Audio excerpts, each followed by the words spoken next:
In simple terms or in your own terms.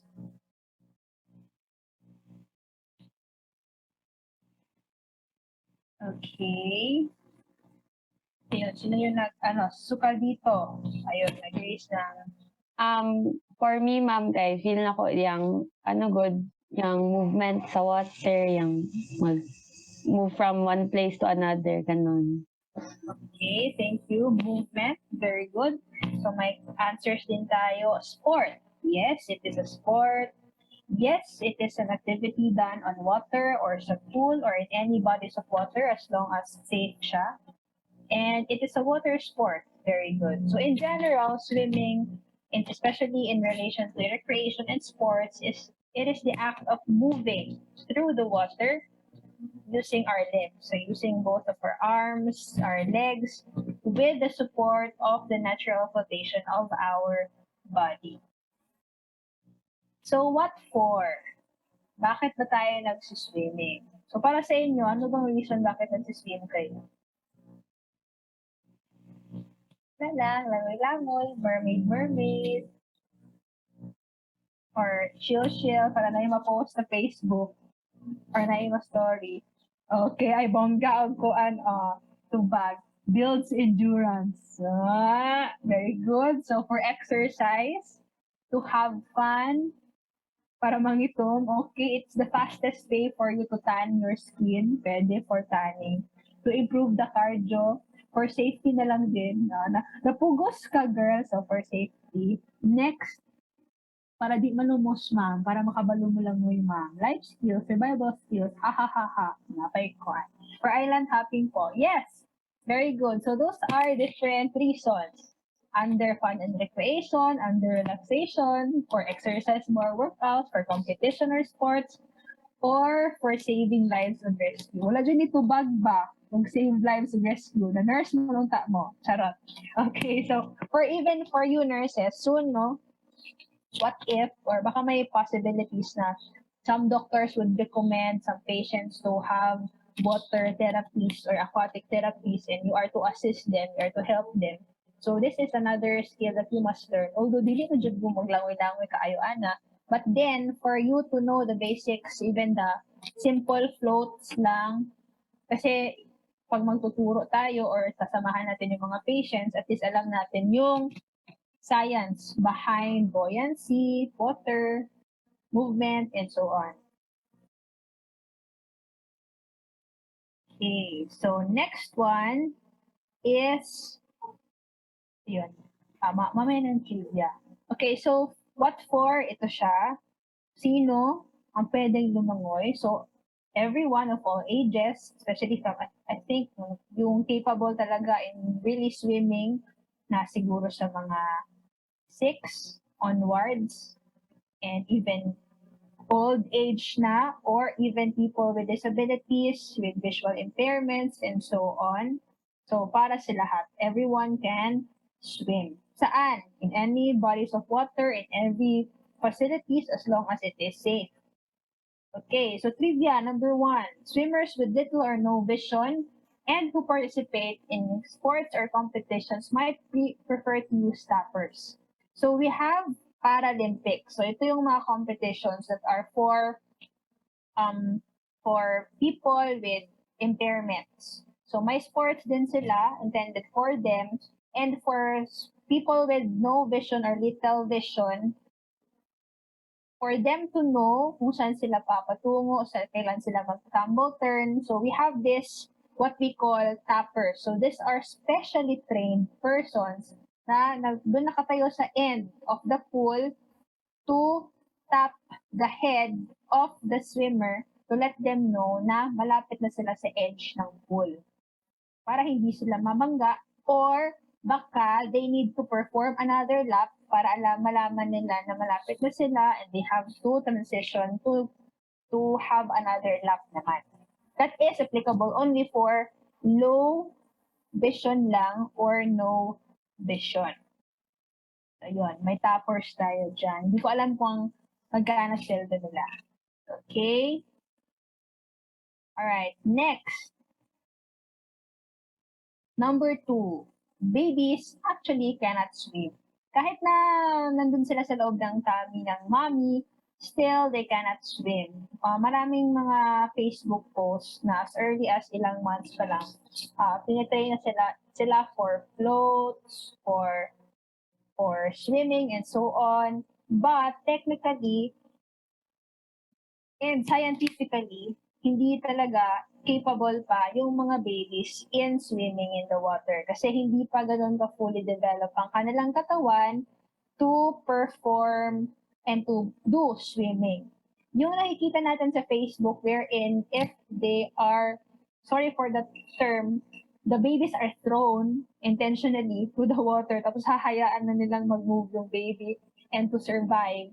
That is not actually a skill, but it's their primitive reflex lang. Primitive reflex nila, instinct ng isang tao to survive if it senses harm sa kanilang katawan.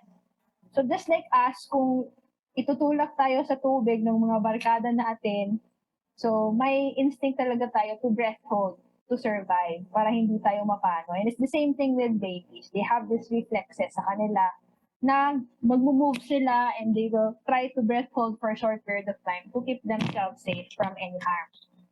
Okay? May iba din na babies na capable for floating in the early ages, pero still traumatic or straining para sa kanila. Very advanced pa yung ganun na level for them. So, mas better na at least nasa mga 1 year above sila ipapa-experience yung capable na talaga yung katawan nila to swim. Okay, next one. So this is kind of related to the values or yung question natin kanina on what for or on why we do swimming. So for competitive values, for competition, for sports, and it is a good way as well for us to learn. Kasi as human as we are competitive in nature and we love comparing ourselves to others. And it would help us in a good way as well kasi we'd like to improve, we like to innovate, and so on. And it could also help us cooperate as well and socialize with others. Next, for therapeutic values, yung sinabi ko kanina. Next, recreational values. Ayan. Can you give me examples of water activities or water sports aside from swimming?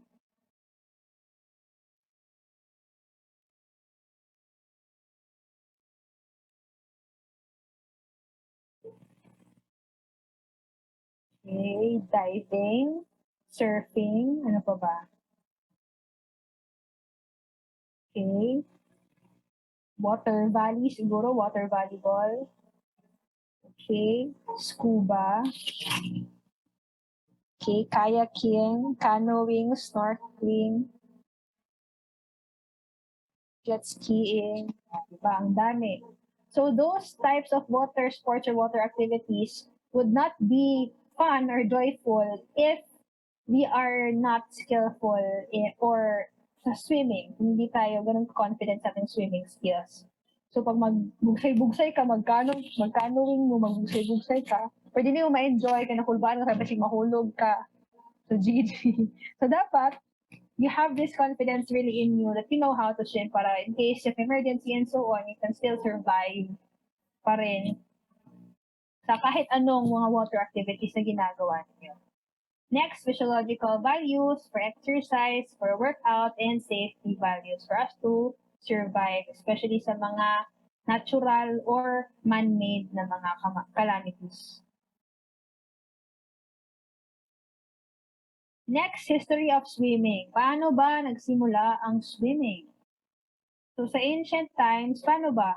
Do you have any ideas kung paano nagsimula ang swimming? Noon, sa ancient times. Ano ba yung naging urge nila na wala kaming choice but to swim because like this, like that.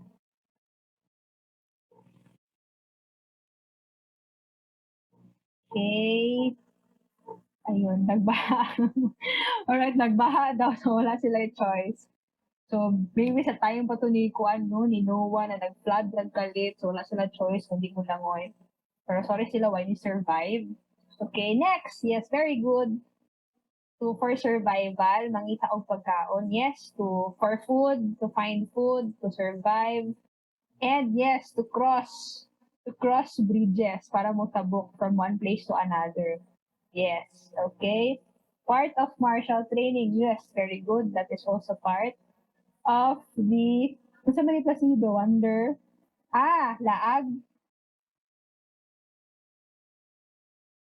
Na-curious po man. So, tayo ka. Curiosity. Okay. So, curious sila, yes. So, that is one. So, yun yung answer.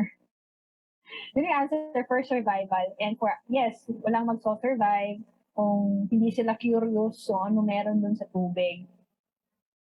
So first, according sa record, yung pinaka nakikita nilang mas old na nakadepict talaga ng evidences na may swimming na noon pa or may specific strokes silang ginagamit is from Egypt. So Egypt is from Africa, dito yung Egypt. So they found it in the Cave of Swimmers. So makikita nyo may mga painting dyan aside from the hand kasi may Cave of Hands din kasi. So magkasabay sila sa isang cave. So ang iba, mga archaeologists, they depicted maybe some of these are breaststroke or dog paddle or front crawl. So from this, parang may pagka-breaststroke siya. So depende. Okay. Next. Sa Europe naman, sa Europe punta tayo sa, yung records natin mostly are from Greece and Rome. So andito yung Greece, nasa baba. Andyan, pinapalibutan ng Mediterranean Sea. And we also have Rome, makikita sa loob ng Italy since it is the capital city of Italy, yung Rome. And magkasabayan din yung Tagal sa Egypt, 2500 BCE pa rin. So according to Herodotus, a Greek author, noon pa man yung Greeks, they already practiced the sport, the swimming. But yung sinabi niyo kanina, it is mainly for the purpose of military training or for battle, in preparation for combat, and so on. So they did not include swimming in the Olympics agad-agad, especially sa ancient times. Kasi sa ancient times, yung mga sports noon, we have the running, mga race na running, or yung mga shot put, yun yung mga ancient na hanggang ngayon meron pa. Pero hindi included yung swimming sa pinakaunang naging sports nila sa Olympics. Next, the competitive swimming in Europe started around 1800s na because swimming in Europe did not really became that popular kasi nga because of culture and religion, they're against nudity, or they are not, they cannot take risks kasi baka may mga virus, mga sakit na makukuha in swimming and so on. We also have sa Rome naman, Roman baths. However, in this picture, makikita tong thermae na to sa England. So, laagan na siguro ni sila, no? Kinasaad mo sila England. So, they made their thermaes or public bath or pool there in England. And until now, this is still preserved thermae that can be found in England. Okay, mahilig silang maligo noon. Next, so in addition sa Greece naman, from 17th to 18th century na may mga books na about swimming but it's solely focused on techniques and for survival skills. In 1896 naman nag-start yung first modern Olympics that is held in Athens, Greece. So ito yung sanctuary na kung saan hiniheld nila ang kanilang mga sports or Olympic sports. And this is dedicated to the God or the father of all gods and goddesses. Sino ba yun yung pinaka-father nila? So, yung pinaka-Greek god nila. Yes. Zeus. Zeus ay, okay. Si Zeus, ayan. Okay, so, it's inspired, dinedicate daw nila tong sanctuary na to. And also, yung term na Olympics naman, they got it from the name of the mountain doon sa Greece, which is the Mount Olympus. So ito yung pinakamataas na mountain sa Greece. So nakuha nila dito yung pangalan na Olympics. Kasi na they believe that their gods and goddesses lives there in the mountains. So ayan. You also have FINA. Ayan, the Federación Internacional de Natación Amateur, the International Olympic Committee for to administer international competitions in all water sports. So 1908 pa siya nag-start. Sa Asia naman, ang pinaka-oldest na recorded na swimming is from Japan, 36 before Christ. It is one of the noble skills of the samurai. So it's kind of really the same with Greeks na it is focused more as a part of combat nila or in preparation for battle and not for sports. And sa 1600s na naging parte sila, nagkaroon sila ng organization for swimming. Next, other references would be the different books or saga, Gilgamesh, the Iliad and Odyssey, and the Bible. Although hindi nakalagay kung anong specific na strokes ang ginagamit, but still, may swimming na noon naman. Alright. So, last for the history, in 1873, ayan, John Arthur Trajan, ito siya ang gumawa ng Trajan stroke. Okay, yung Trajan stroke is a combination of parang dog paddle, arm movements, together with scissor kicks. And nakuha niya yan, or minodify niya, coming from the Native Americans na pumunta sa London to have a race. And they performed the front crawl there. But since yung front crawl noon, pinakaunang version ng front crawl noon is over or exaggerated yung splashing of water. Since ayaw ng ganun ng mga British, they modified it and made it to scissor kicks. So that's why nagkaroon din ng Trajan stroke. But it was not, it is not part of the 4 major strokes for competitions. So ginagamit lang siya usually for swimming lang. Pero for competition, hindi masyado. Next, in 1902 naman, we have Richard Cavell, who introduced officially the front crawl to the Western world. Ito yung front crawl na wala na masyadong splashes. Mas maganda na yung version niya. Butterfly naman is one of the major stroke, was developed in the 1930s and was a variant of breaststroke. So again, breaststroke is the oldest, pinaka-oldest among the 4 major strokes. So may 4 tayo. We have the freestyle or the front crawl, the breaststroke, the backstroke, and the butterfly. The breaststroke is the oldest. And yung butterfly naman nanggaling siya sa breaststroke. That's why both of them are kind of similar in a way, lalo na sa movements sa upper extremities. Next, sa Philippines naman, the American military men introduced competitive swimming in the Philippines. Although, possible sa ancient times sa Philippines, mayroon ng swimming kasi nga again for the same reason, for survival, and considering that our country is an archipelagic country, so kailangan nilang mag-cross from one island to another. So possible na noon pa sa ating mga ninuno, meron na swimming. But the competitive swimming is officially introduced by the American military men nung pumunta sila dito sa Philippines. Okay, ayun yung ating YMCA nandito sa Manila.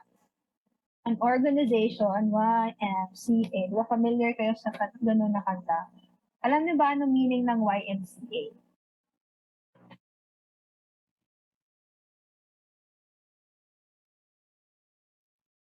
Okay, while you're thinking kung anong meaning ng YMCA. So ito naman, this is the first constructed swimming pool in the Philippines, in Manila. Pinakaunang swimming pool. Okay. So the meaning of YMCA is, Young Men's Christian Association. So it is a foundation that is parang it is a place wherein kunwari yung mga mga lalaki or mga young men who are on the streets or mga orphans, pwedeng doon sila mag-stay or mag-aaral or mag-take ng mga sports classes and so on. They can stay there cheaply. And that is why marami ding mga nakinabang doon ng mga Filipinos as well as yung mga anak ng mga military na. Okay, the next one, ayun. We are done with what is swimming. We are done with the history of swimming. Now we will proceed to the equipment and facilities. So give me examples of basic equipments and facilities that we need for swimming with their functions and use. May pahabol pala. Okay. Kung madagdag yun na mabigay na din yung function niya, mas better. Ayun, you have kickboards, rash guards. Okay. Ayun, pinaka-basic na attire natin or swimming equipment is the swimsuit. So, may iba't ibang klaseng swimsuit tayo. May tankini, bikini, one piece, two piece, jammer, aqua shorts, ang dami. As long as hindi siya cotton, kasi nga mabigat, nag-i-increase ng drag sa tubig, at saka hindi siya loose. So it will still increase the drag sa tubig. So you can move efficiently and smoothly through the water kung fitting yung damit. Okay, just like in the picture. So ayan. Next one is the goggles. So for protection sa mata natin, especially for some water debris or any other water properties that can be harmful sa mata natin. Okay. And lastly, the swimming cap, which would protect our hair and also it will help the pool to be kept clean. Kasi nga yung mga hair fall natin, mapupunta doon sa filter tsaka masira yung ating swimming pool. Next, sa goggles naman. If you buy goggles, ano bang dapat i-consider natin in buying goggles? Anyone?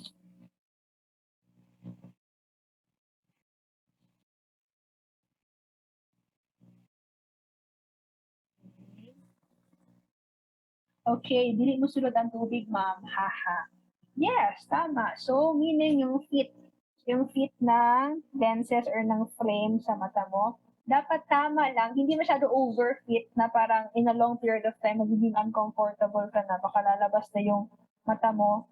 So, wag naman ganun. Yung tama lang yung fit niya, yung hindi sasakit ulo mo. Next size, yes, lalo na dapat make sure na yung strap is adjustable kasi hindi pare-pareha yung laki ng ating mga ulo. Durability, yes, pwede. Durability. Next, medyo tight siya, ma'am, para hindi makasunod ng water. Okay.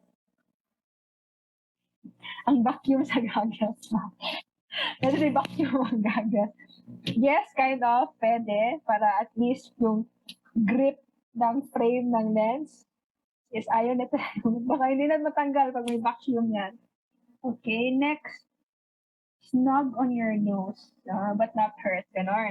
Okay, so mas better yung may nose piece na adjustable kasi hindi tayo magkakatulad ng nose. Diba? May iba matatangos, may iba may bridge, may iba masyado pinalad. Pero kailangan at least ma-adjust siya. Importante din yun. Next, yes, the lenses. Importante din na i-consider yung lenses. Kasi may iba't ibang function. Akala natin hala for fashion. Baka for fashion lang yan or for design lang yung different lenses. But actually, they have their own functions. And we will discuss about that. Okay, first, this is a polarized lens goggle. Ayan. Ito usually nakikita natin dun sa mga nagta-triathlon or nag-outdoor swimming. Why? Because this type of lenses would help block the glare of the light or the sunlight. Yung tirik ng sun, i-bounce back niya. So, hindi siya papasok sa mata mo. And it will also not dim. Hindi dim yung tingin mo sa field of vision mo. So yun yung purpose niya. More on for outdoor and mataas or bright light na mga environment. Next one, we have the tinted.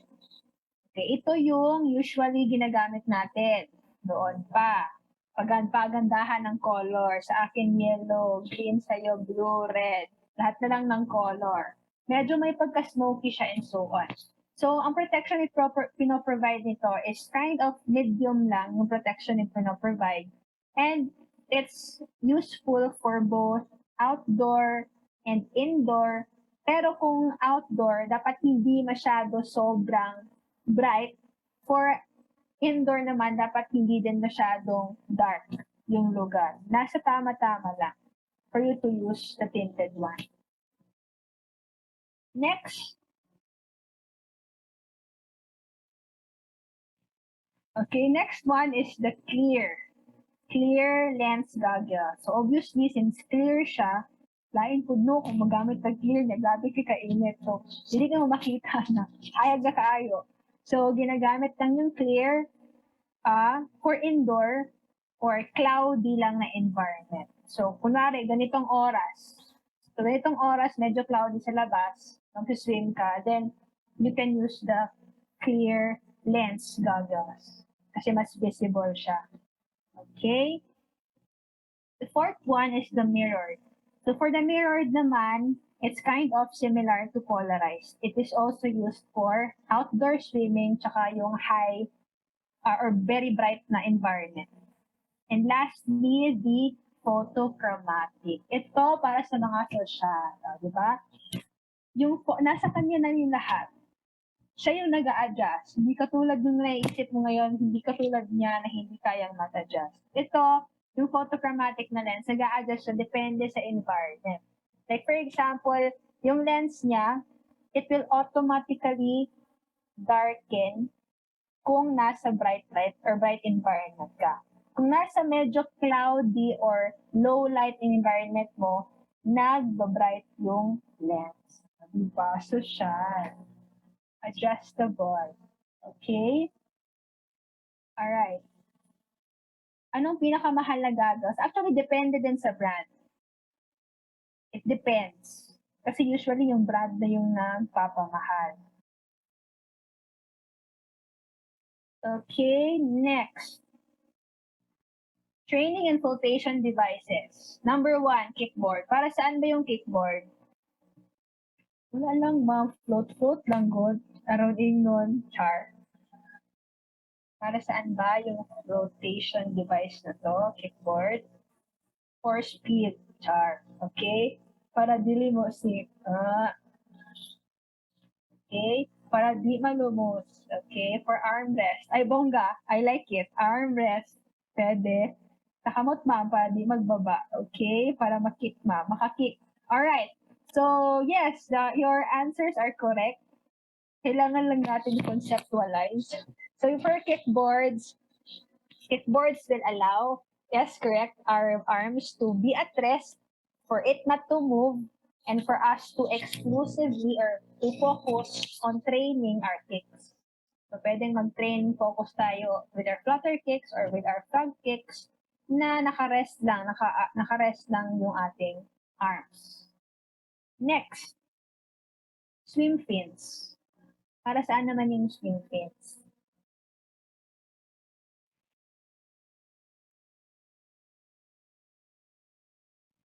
Swim fins.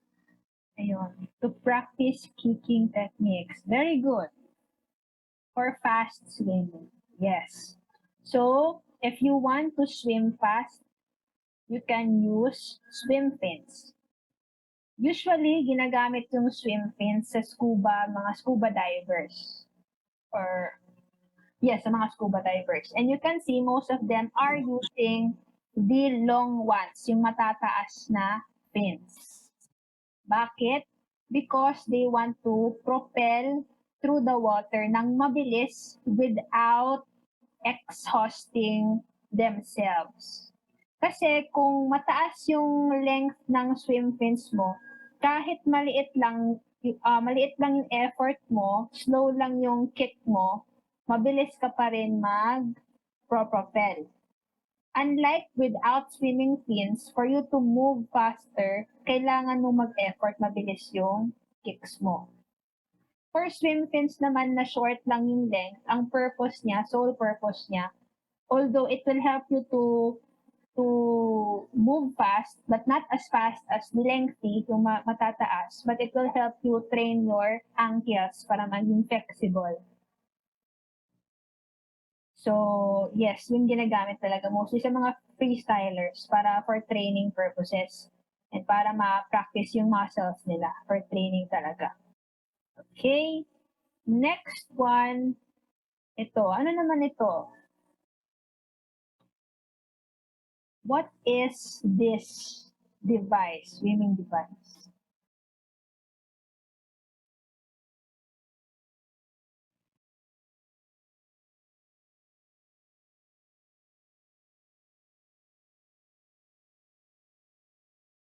Familiar ba kayo sa device na to? Parang hindi, no? Hindi masyado siya ginagamit kasi. Okay.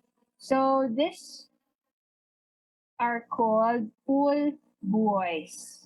Flotation device pa rin siya. Okay? So, yung purpose nito is opposite sa kickboard. Kung ang kickboard, makakapag-train ka, makakapag-focus ka sa kicks mo, sa pool buoys naman, makakapag-focus ka sa arm pulls mo. So, itong pool buoys, it is worn between your thighs to allow your hips to stay afloat, including your legs. Para makapag-focus ka lang on training your arm movements and ma-exercise mo din yung chest muscles mo and your back muscles for you to, again, for have effective na arm pulls. So, yun yung purpose ng pool buoys. Next, we have noodles. So, yung noodles naman, usually ginagamit to for water therapies, aquatic zumba, for as a toy, for games, and so on. So, flexible to siya, pwedeng ma-form, and so on.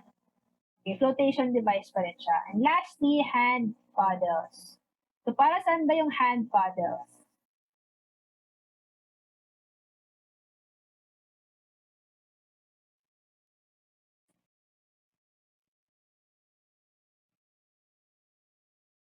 Hand paddles. Ayun. Okay, same sa fins, ma'am, pero sa hand lang. Haha. Yes, very good. So, the same concept sa swimming fins natin, pero nakalagay lang siya sa ating hands. Kasi nga, since kung kamay lang yung ginagamit natin, and hindi natin masyado ma-feel kung ano yung process, kung tamang pag-catch ng arm pulls, lalo na during front crawl, kasi nagpa-pass through yung tubig sa ating kamay. So with hand paddles, it will allow us to train how to properly catch the water, pressing against the water to allow ourselves to propel or to move forward. Kasi in front crawl, di ba, ang front crawl combination ng ating alternate windmill motions ng arms together with the flutter kicks, yung nanggagaling mostly 60% ng propulsion natin when we perform freestyle, nanggagaling sa arm pulls. 40% lang yung contribution ng ating flutter kicks. That's why kailangan din tinitrain yung ating arm pulls. Next, for swimming facilities, madaming mga swimming facilities. May mga commercialized pools with different shapes, with different depths, with different colors. I don't know. With may jacuzzi, may spa, may hot tubs, may iba't iba. But for now, ito lang muna yung standard, okay? So, we have this standard, pinaka-standard natin na swimming pool, especially for competition, from FINA, the Olympic pool. So, commonly, we have the 50 meters long na pool. Yung width niya is 25 meters, and it's divided into 10 lanes. Pero yung numbering niya is from 0 to 9. And yung haba naman ng every width ng every lane is 2.5 meters. So, ayan. That is, we also have ropes in between ng lanes. Tsaka, we also have our lane markings or markers that would allow the swimmers to know kung malapit na sila sa T markers. Kasi itong mga T markers would be their indicators kung kailan sila magto-turn for another lap. Next one, basic water safety guidelines. Okay, ang importante lang dito to make sure that if you are outside, if you are to swim outside, make sure that you are near the lifeguards, not to swim alone, and also to know your limits. But if you're good in swimming, do not pressure those who cannot swim. Okay, wag mo silang i-pressure para you would not cause danger sa kanila. Next, for young children naman, it is better and it is safe kung ang adult ang magsusupervise sa mga bata. And even if they are wearing flotation devices, make sure na binabantayan mo pa rin sila. Okay? And make sure everyone in your family learns to swim well. Okay, nasa pinaka-last na talaga tayo. The 7 basic skills. So before I start with the first one, isa sa pinaka-importante, pinaka-basic na tinuturo, lalo na sa pool, is the water entry and water exit.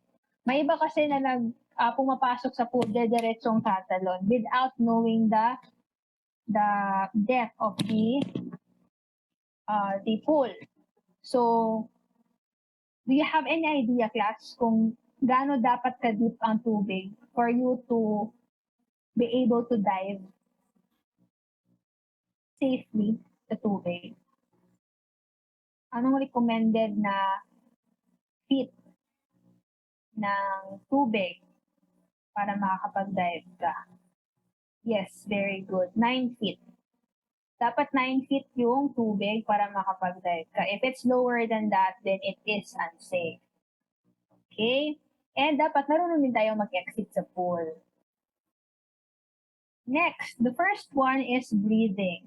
This is one of the basic skills na kailangan, but this is the kind of the hardest.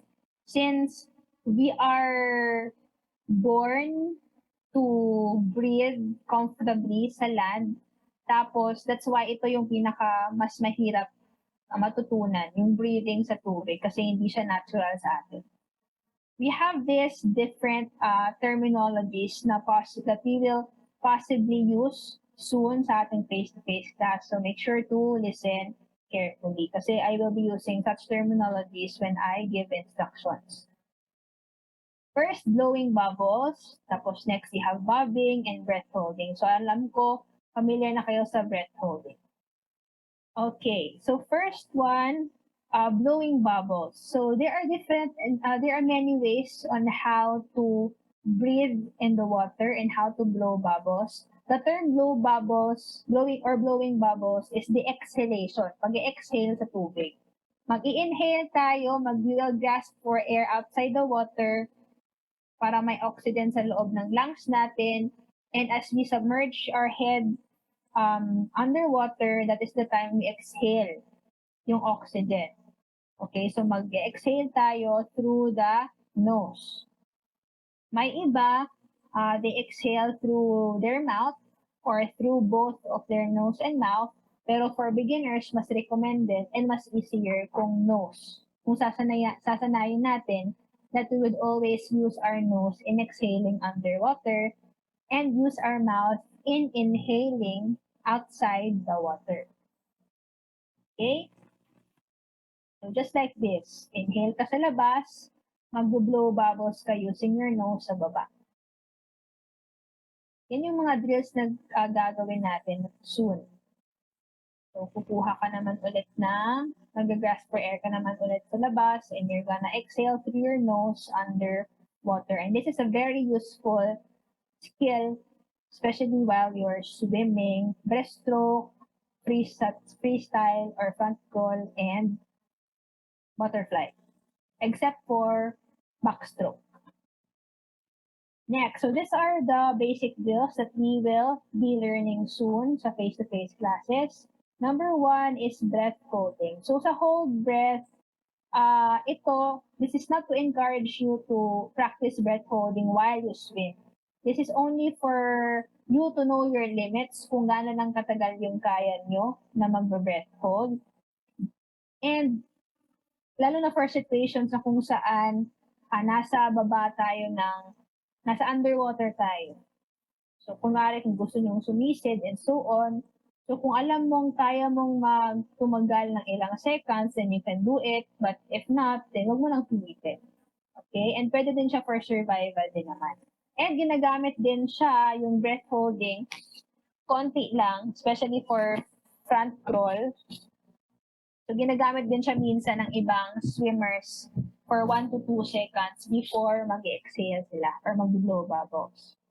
Next one, the drill number 2 is yung kanina, blowing bubbles through the nose. Drill number 3 would be the bobbing. So, the bobbing is the term that we use on our rhythmic movements, up and down rhythmic movements natin, or the in and out movements natin of the water. So when we get out and get in and out and in, up and down, that is the term na tinatawag natin dyan is bobbing. So if I tell you, okay, perform 5 times bobbing with blowing bubbles. So while bobbing, magbo-blow bubbles ka din while you are underwater.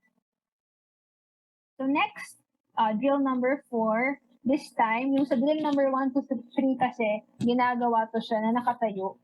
So in drill number 4, this time, we will be trying to exhale and blow bubbles in the water while you are in your horizontal or prone position. Okay, next one is the floats or floating technique. So we have 4 floats na i-introduce sa inyo. We have the jellyfish float, turtle float, prone, and supine float. So, for the first one, the turtle float, ganito. So, simple lang siya tingnan. So, for the turtle float, kailangan mag-breath hold kasi nga our natural flotation device sa ating katawan is our lungs. So, for us to naturally float, we have to have oxygen sa loob ng ating lungs para magkakapag-float tayo naturally. So, this is just simple and for the purpose of balancing, to find our balance in floating. Next, jellyfish float. So, almost the same with our turtle float, pero nakadangle lang or nakahang lang ating arms and legs. Okay, mag-breath hold pa rin kasi nga nasa tubig pa rin yung ating face. Next one is the prone float. So, ganyan yung prone float natin. Breath hold pa rin. Okay, and you're gonna stay afloat with minimize lang yung movements, mas better. And last is the most relaxing na float, which is the supine and back float or the starfish float. So this is when you float on your back. So breath hold pa rin as needed kasi may iba kaya nila to just feel naturally while naka-back float sila. May iba din na natural sinkers. So itong mga sinkers, maybe some of them can float pero in a short period of time lang tapos nagsisink agad sila after ilang seconds. So itong mga natural sinkers, mostly yung mga muscular or yung matataas yung bone density. Sila mostly yung hindi kayang mag-float. For starfish float naman, it's the same with back float. Yung difference lang is nakaspread yung legs and yung arms. Next is the gliding technique or the glide. So the glide is defined as moving through the water continuously without any other movements or arm or leg actions. So ginagawa lang ito is to stay with one position while moving through the water. So this will offer, this can also train our core, especially in balancing our streamlined body position. When we say streamlined body position, ito yung streamlined body position. Yung straight yung ating katawan, naka-horizontal, facing the floor of the pool. So for this one, we have two types of drills, the wall glide and the floor glide. So yung wall glide, ginagamit siya or pinoperform yung glide na ito with the one foot flat on the wall. So manggagaling yung pwersa natin for us to move forward, manggagaling yung pwersa from the foot by pushing off from the wall. So like for example, ito.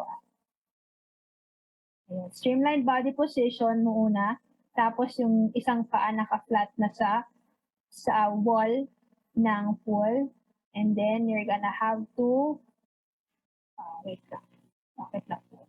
Okay. Lower yung katawan, naka-streamline pa rin, and yung timing dito, ipo-push off mo na yung paa mo from the wall. And you just have to glide without other movements. Streamlined lang yung position.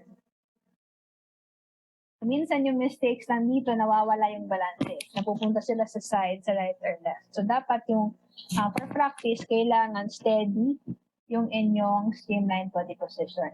So the same applies with the floor glide, but the difference is that instead of sa wall tayo magpupush off, sa floor na tayo push off and then mag-glide.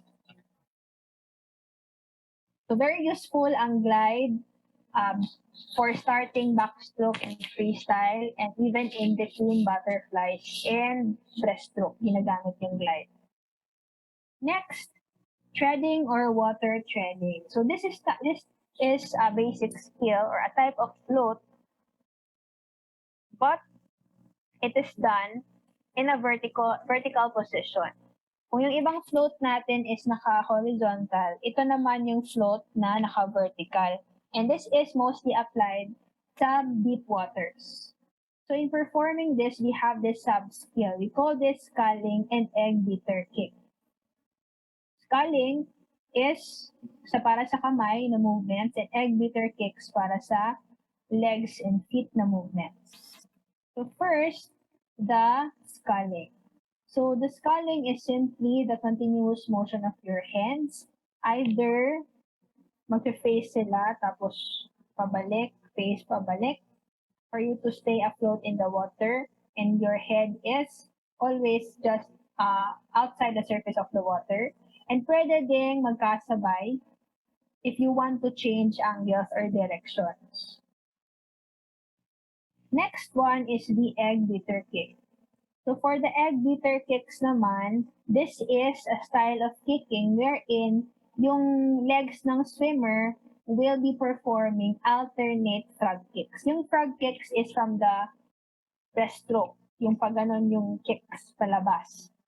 However, for egg beater kicks, isa-isa. So frog kick sa right, frog kick sa left, another frog kick sa right and left. Alternate siya, and halos nakaupo yung position while performing the sculling. So that is how you will completely perform the water treading or treading. Kaso yung cons lang nito, this is a very exhausting skill. So nakakapagod siya. So mas better kung lalangoy ka na agad kung saan pwede kang makapag-float so that you can take a rest. Next, the fifth one is the doggy paddle. So this is not one of the 4 major strokes, but this is also one of the oldest strokes na ginagamit. And yung usual na tinuturo lalo na for elementary level students. And ito din yung mas madali din na swimming skill. So it's a combination of swatting or paddling na parang aso. Always lang nasa labas ng surface of water ang head, paired with the flutter kicks. Next one is the flutter kick. So isa sa mga basic skill ang flutter kick. So flutter kick, yung purpose nito, we perform flutter kicks by the alternate up and down kicks motion ng legs and feet. And another one, its purpose is to keep your legs up. Kasi nga sa ating katawan, yung upper extremities natin, may natural flotation device na tayo. So naturally, it will float. But yung ating legs will float. Will sink kasi walang flotation device. That's why we need to perform flutter kicks para maging balance at maging straight yung position natin at hindi siya magsisink, yung lower extremities. We have two types of flutter kicks. We have the back flutter, which is used for backstroke. Although the same sila, but actually medyo may slight sila na technical na difference. And lastly, the front flutter, which is used for the freestyle or front crawl. So these are the drills that we will be performing soon to train ourselves for flutter kick. So the seated flutter kick deck drill, and then the flutter kicks that are performed while in a prone position while holding onto the deck of the pool. And next one is the flutter kicks with the use of kickboards.